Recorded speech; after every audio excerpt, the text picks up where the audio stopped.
Royal was written in the summer of 2016. Are we in 2015? 2015. 2015.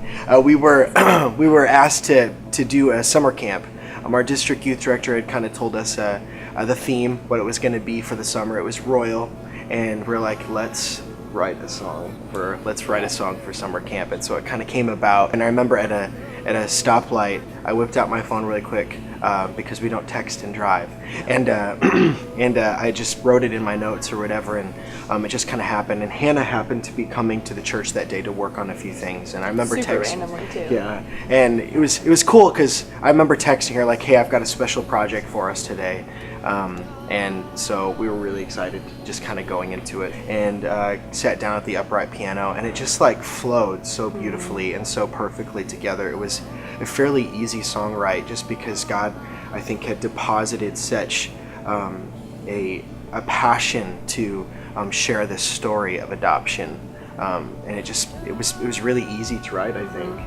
And it was really cool because you even just that day had the concept and quite a few lyrics ready to go, but there were still some gaps, and I had a note in my phone with just some like simple concepts. Like I know I had the word palaces written down, and I didn't really have anywhere to fit them, and it just like I'm going through my phone and all of these things are matching what his vision was fitting. So it was really cool. It was cool. I think that God was anticipating the story of adoption just within 2911 across the board.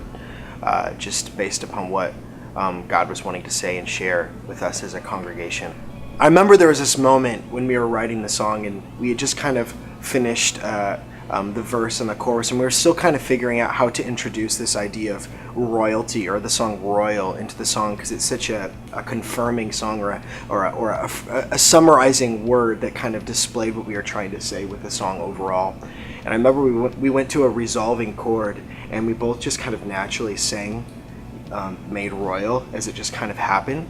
And I remember there was like this moment where I feel like the room just went silent, and I remember like I just started to cry. It was just like this moment where it slammed, the beauty of that statement slammed so hard.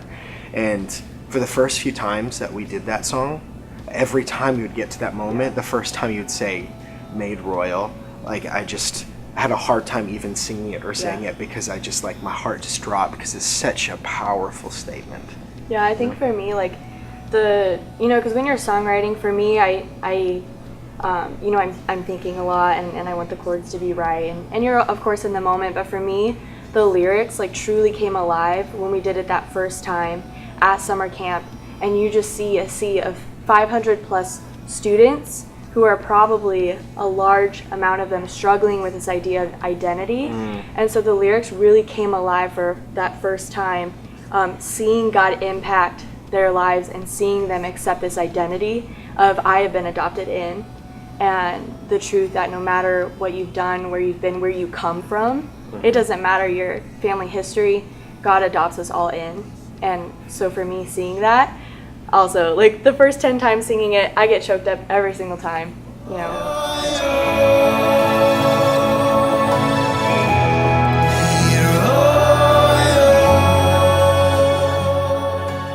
I love the story that it tells too.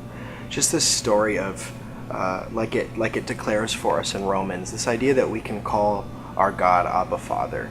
And I just think that is such an incredible reality for us as believers, that we've literally been adopted into the kingdom of Christ, into the family, this family.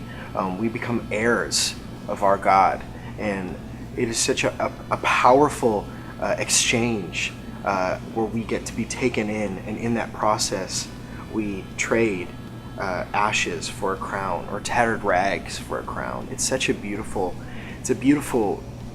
depiction, or a beautiful narrative of what we get to experience in salvation. I love thinking through even like some of the first lyrics or whatever, this idea of being like a wild wanderer. I think that we're all searching for something, and it's easy to feel like we're lost out on this endless open road. and we think we know the solution, but we just keep going because we don't know the answer. And I love the idea, I love the phrase broken palaces and empty rooms we sit, because I feel like a lot of times we assign our own sense of identity and royalty to ourselves. And we build these kingdoms for ourselves. We build these massive places with riches, with glory, with fame, with whatever it be. And at some point we discover that these palaces that we've built for ourselves are just empty. They're broken. They're so human in the way that we set them up, because there's only one true place where royalty can thrive, and that is in Christ. Yeah. Yeah.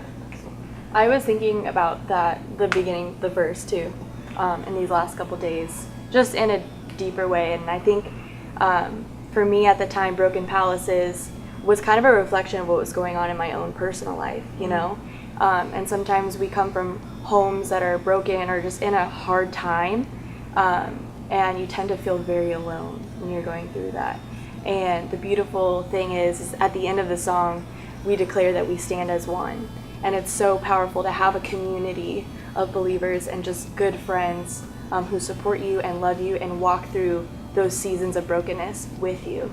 And so I love that it kind of ties that beginning where at the end we stand as one. Yeah, we're like a massive family of these lost souls that were adopted into a kingdom. It's so cool when you think of it that way. Like, we are just this massive family of people that didn't have a family before, but now we have a family together in Christ. It's a cool declaration to make.